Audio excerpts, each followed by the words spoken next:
पढ़ के बताओ। बाबा नंद बोले पापी कंस ने चिट्ठी भेजी है, खत में लिखा है कि काले जैसे नीलकमल के फूल कल 12 बजे तक हमारी कचेरी में हाजिर किए जाएं।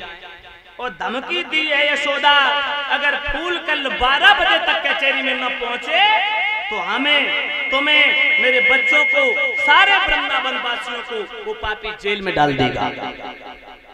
परीक्षित जी यो यशोदा मैया ने ये सुना, पछाड़ खा के गिर पड़ी, बुरी तरीके से रोने लगी। बाबा नंद बोले बड़े बड़े राक्षस भेजे पापी कंस ने, मगर मेरे कुल देवतन की कृपा रही जो मेरे लाला पे आंच ना आई। जिस दिन से कन्हैया ने मेरे आंगन में जन्म लियो, उस दिन से दावागीर ने पीछा नहीं छोड़ा। क्या करूं? दोनों रो रहे हैं, परीक्षित जी, मैया यशोदा, बाबा नंद। और तब तक भगवान ग्वाल बालों के साथ में आए खेलते हुए।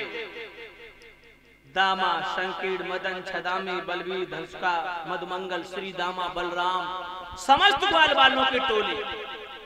भगवान अपने ग्वाल बालों की टोली तो बाहर खड़ी कर दी, आंगन में आ गए मैया के। बोले मैया, हाँ लाला। मैया मुझको माखन मिश्री दे दे मैया। लाला। हाँ मैया। लाला माखन मिश्री मत खा लाला। क्यों? गरीब को गोला खा ले लाला। नहीं मैया, हूँ गरीब को गोला नहीं खाऊंगा, हूँ तो माखनी मिश्री खाऊंगा मैया। लाला बोल। माखन मिश्री खाएगो लाला, तो आज माखन मिश्री खाए ले, फिर उसके आज के बाद में माखन मिश्री छूट जाएगो लाल। मैया ऐसो कौन सो पार्ट टूटेगा जो मेरी माखन मिश्री छूटेगी? भगवान कन्हैया चिढ़ पड़े, माँ तू रो क्यों रही है? मैया कौन है वो कमीन की औलाद जो मेरी बूढ़ी माँ की आंखों में आंसू निकल पाए, मेरी बूढ़ी माँ की आत्मा को रुलाया? शायद है तू नहीं जानती है माँ कि तेरे कन्हैया, मेरे बलराम भैया में कितनी ताकत है। किसी ने आंख निकाल के बात की, उसकी दोनों आंखें निकलवा लूंगा। किसी ने उंगली उठाई और दोनों भुजाएं खींच लूंगा। जबान चलाई और जिह्वा खींच लूंगा। उस नाम बता उस पापी का, कौन है वो कमीन की औलाद? बोले भगवान। मैया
माँ क्यों रो रही हो तुम?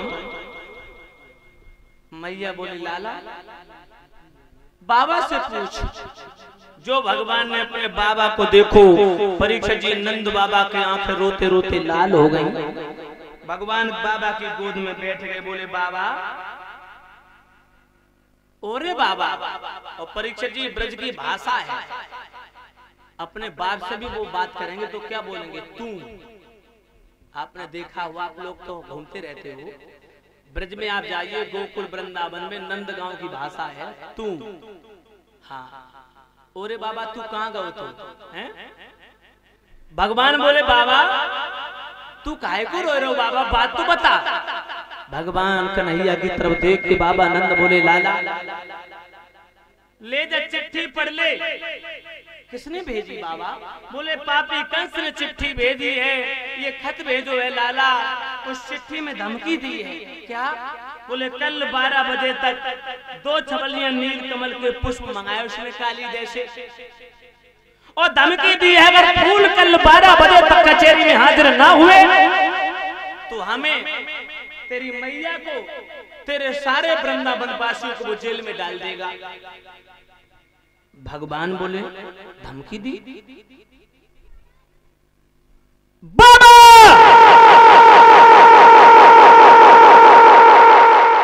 तुम भी चिट्ठी लिख दो, बोल दो जो तू धमकी जेल में भरने की हमें दे रहा है, ये जेल की धमकी हमें मत दे। ये जेल की धमकी लुच्चा लफंगा गुंडा छछोड़ा लुटेरा डाकुओं को दे। जेल हमारे लिए जेल नहीं है, जेल हमारे लिए सत्याग्रह मंदिर है, सत्याग्रह मंदिर है, सत्याग्रह मंदिर है। परीक्षित जी, भगवान तो जानते ही है कि जेल तो जन्मभूमि है, और जन्मभूमि में परीक्षित जी तीर्थ होता है। भगवान सोच रहे जाई बहाने से मैं अपनी जन्मभूमि के दर्शन कर लूंगा।